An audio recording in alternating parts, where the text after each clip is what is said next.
So I really only had the energy to either put on some makeup or make my hair look good, and we clearly know what I went with.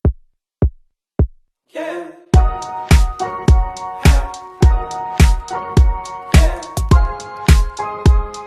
Hey guys, welcome back to my channel. So for today, I'm going to be doing the part 2 of my movie recommendations video. I posted a Netflix recommendations video, and in that, I was going to include my Hulu and Prime video recommendations, but the video got super long, so I was gonna split it up into 2 parts. And me being the smarty pants I am, deleted that other footage. So here I am making the second part. I figured that if you didn't have Netflix, you probably have Hulu or you probably have Prime Video. In all honesty, these 2 platforms don't have much going on with movies and TV shows, but I did do my best. I feel like there's something for everyone that everyone would want to watch, but other than that, let's just get into it. Jumping straight into some Hulu movies, the first one I'm going to talk about is an oldie but a goodie, really not that old, but it's such a classic in my opinion. It's Crazy Stupid Love. It's one of those movies that all the people end up knowing each other in the end, or they're all connected and related and all of that. It's super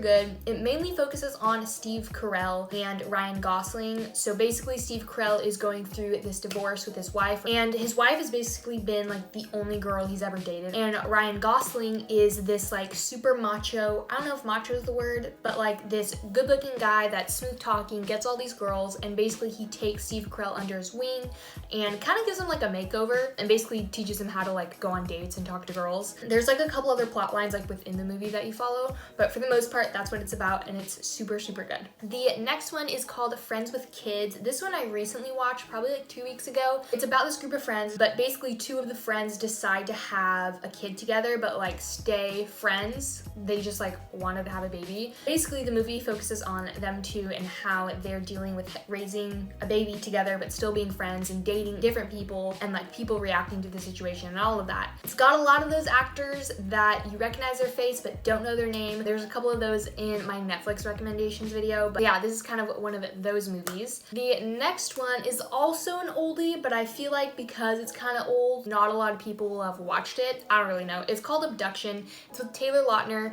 I watched this probably when I was like a freshman in high school, but I remember it being really good. I have watched it a couple times since. Basically he finds out he's adopted. These people end up coming after him, and so basically the whole movie is him like on the run with, I think, Lily Collins. Basically he's on the run from these people who are after him and chasing him, and it's really good. It's just like an action-y thriller type movie. The next one is called Super 8. I actually really love this movie. I've seen it so many times. It's about this little town where these strange things start happening, like all the dogs start disappearing and a couple other weird things happen, but it focuses on this group of kids who is making a movie. One night they go out to like the train tracks or train station in their town for a scene they wanted in their movie, and this big like explosion happens. The train passing by gets in a wreck and it like all fumbles, explosions, lots of stuff starts happening. But basically it's about like aliens or like extraterrestrials. Maybe they came out of the ground even, I don't really know. But they end up like invading the town. They end up taking one of the girls in like the friend group, and the friends have to go get her back in like the little alien lair type thing. It's super interesting. Again, it's kind of like a thriller. I want to say it's like a scary movie, but it definitely is like a little creepy. The next movie is Good Will Hunting. This one is just so good. It's so like heartwarming. It's with Matt Damon and Robin Williams, and I think it has like a bunch of awards too.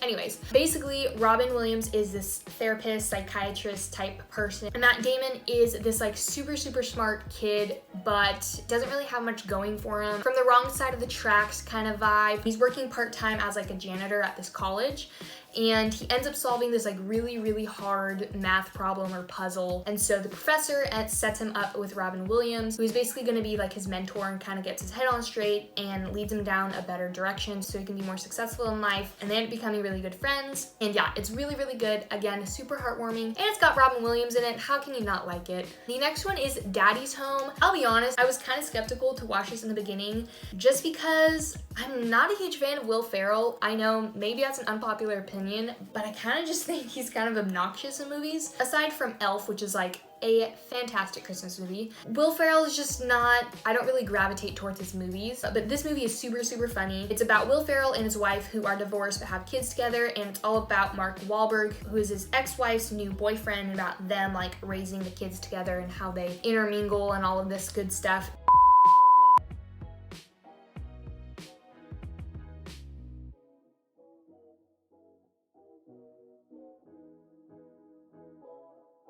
And then the last movie I'm going to be talking about from Hulu is 50/50. This one is based on a true story. It's with Joseph Gordon-Levitt and Seth Rogen. And basically, Joseph Gordon-Levitt finds out that he has cancer and he has like a 50% chance of living.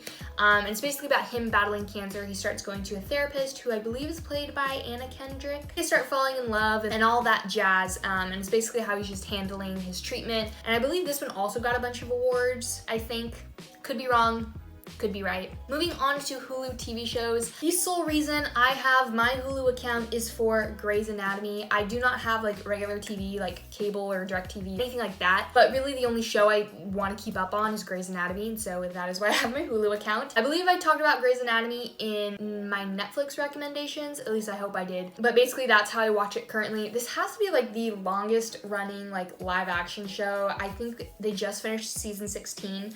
I still love it. I know a lot of people got bored of it because they kind of killed off the original cast, but I really, really like it. It's just one of those medical drama shows. The next show is This Is Us. This was like really big a couple of years ago, but it's about this family and it basically goes back and forth between when the kids were young and then it flashes to the present with how they've grown up and what they're doing with their lives and their families. And it's really, really good. I swear every single episode I watch, I'm crying. But you know, sometimes you like those kind of shows, but I really, really like it. If you haven't watched it yet, I highly recommend it. The next couple of shows I'm gonna mention are ones I have really been binge watching recently, and that is like some food shows. I've always been into like Food Network and every show they put out. Some of my favorites that are on Hulu are Chopped and Worst Cooks in America. They also have Chopped Junior, but I don't really like that one as much, to be honest. Chopped is just like a basic cooking competition. There's like 4 people to start out with, and then after each round, a person was eliminated until there's only 1 person left. And then Worst Cooks in America is basically, you know, like the worst cooks in America trying to get better. And they're on like 2 different teams essentially, and then the 2 best from each team like battle it out in the end, and then the winner gets like money and whatnot. But really, really good. The other cooking show I really like is MasterChef and MasterChef Junior. MasterChef Junior is so good. You know Gordon Ramsay, you just see all of these like memes of him yelling and like telling people that their chicken is still clucking and all of this stuff. When he's working with kids, he's just like so much cuter. It's so cute how he handles kids.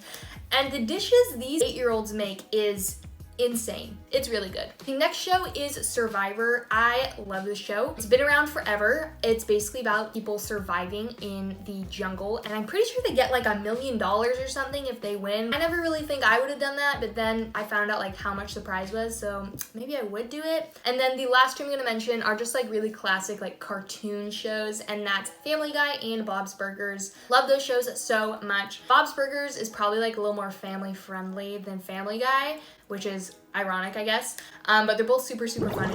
Now, moving into Prime Video, I'm gonna start out with movies. I've got a couple. So the first couple I'm gonna be talking about is basically just like a whole genre. They have a lot of like the Marvel movies. I think they have all of the Avengers, and then they have like Captain America and like all the sequels, and they have Thor. They've got a bunch of them. Basically, if you have nothing to watch, I recommend watching all the Marvel movies because I feel like there's 8 million of them. I really tried my hardest to keep up with them because I really liked Iron Man and all of those, and then it went off and I couldn't even tell you like how they all connect. So the next movie is A Simple Favor. This is with Anna Kendrick and Blake Lively. Basically, Anna Kendrick is this really like soccer mom, cheerleader type mom, and Blake Lively is this like super businesswoman, intimidating lady. But basically, one day Blake Lively asks Anna Kendrick to watch her son, and then she disappears. And the whole movie is about like where Blake Lively went, and you kind of like learn about her past and like what's happened to her and why she's the way she is. It's super, super interesting. It's kind of like a mystery thriller type movie. The next movie is I Am Legend. Just a great movie. I said in my last video, I really like end of the world movies. don't know why. This is kind of like an apocalypse, last man standing movie with Will Smith. And Will Smith is basically like the last guy that's in New York City, or maybe on Earth, I don't know. But it's just him and his little German Shepherd, who's so cute. Just goes around like him fighting off zombies and like trying to find someone else. And he does end up finding another person. It's really, really good. It's really interesting. If you like apocalyptic movies, I think you'd like this one. The next movie is Book Club. I have watched this so many times. Me and my boyfriend actually just watched this like 3 days ago. But it's basically about these 4 old ladies who are in a book club, who've been in a book club for years and years and years, and they start reading 50 Shades of Grey. And it just goes into like all of their dating lives and like what's going on. It's really, really funny. It's not as weird as you think it is. When I first heard like, oh, old ladies reading 50 Shades of Grey, I was like, ugh. But it's really funny. It's really good. And then the last movie I'm going to be talking about is Man on a Ledge, which has to be one of my favorite movies ever. It's with the guy that's in Avatar, you know, the blue people movie. I don't really remember his name, but basically it's with him, and he is framed for stealing like this big diamond, and he's put in jail. And then right before his trial, he ends up going to like a funeral or something. He breaks out. He ends up going to this hotel and sitting out on this ledge. The whole thing is just a distraction. When the cops come, and there's this one like lady cop that is talking to him the whole time, he's basically just distracting them, because meanwhile his brother and his brother's girlfriend are trying to go in and show that this other guy actually framed him with the diamond, and that, you know, he actually didn't steal it. But it's really good, and I promise it's more interesting than just a guy sitting on a ledge. So moving on to Prime shows. Honestly, I only have 3. I really tried my hardest to find some good ones, and there probably is more good ones on there than what I'm mentioning, but I feel like these are the most notable. The first 2 are mystery shows. The first one is Psych. If you have not seen Psych, please go watch it. This was like my family's show when I was growing up. We would watch it every single week it came out. It's basically about this guy and his partner who occasionally work for the police department, and one of the guys is psychic. I don't even know if he really is psychic or if he's just really good at finding like little details. That's kind of like the mystery behind the whole show, but they end up solving all these crimes, and they're super helpful. It's really funny. It's really entertaining. Seriously, just go watch it. And then the next mystery show is Monk. I haven't seen this in ages, but it was so good. It's about this guy who's also a detective for a police department, and he's like one of the best, but he's like a hypochondriac. He's scared of like everything. He's scared of like milk. I remember that. Printed shirts and stuff, like just all these random things. So it's about him like solving crimes like this while like being like that. And I think he's like super OCD. There's a couple things wrong with him, but it's really, really good. And they do have a bunch of seasons on Prime. So if you do have Prime, I suggest go watching it. And then the last show is Zoe 101, because I didn't know this was on Prime until I was researching for this video. Now, the first season is the only one that's on Prime. I don't know if they're gonna change that, but any other seasons you do have to pay for. But I feel like that is a really good aspect of Prime. They don't really have too much like to watch included in Prime, but anything you can't find like on there or Hulu or Netflix, I feel like you can just rent from Prime. And so that's what I really like about it. So that is it. That is my recommendations for Hulu and Prime Video. I'm gonna link down below my Netflix video if you have not seen it. If you guys enjoyed this video, be sure to give it a thumbs up and subscribe it down below. Don't forget to hit the little bell icon so you get notified when I upload. But yeah, other than that, I hope you guys have a good week, and I'll see you guys next time. Bye!